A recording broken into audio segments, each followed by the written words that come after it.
জয় রাধে, জয় রাধে, জয় রাধে। মহাপ্রভু পর্ব 17। আজ হইতে প্রায় 500 বছর পূর্বে আমাদের এই মধ্যে নামিয়ে আসিয়াছিলেন প্রেমঘন বিগ্রহ এক যুগের মানুষ।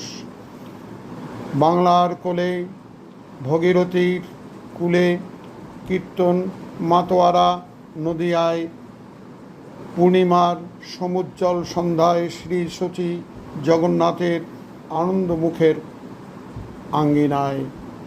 তার রূপ ছিল অনবদ্য, গুণ ছিল অনুপম, মাধুর্য ছিল অনির্বচনীয়। তার প্রতি আকৃষ্ট হয় নাই সেই যুগের মধ্যেই এমন মানুষটি ছিল না। মহাপ্রভু সমাজের সকল আত্মিক দৈন্য মুছাইয়া দিয়াছিলেন, সকল নিচুতার বেদনা তিনি ঘুচাইয়া দিয়াছিলেন, অনেক প্রকার সমস্যার কঠিনতা তিনি মিটাইয়া দিয়াছিলেন।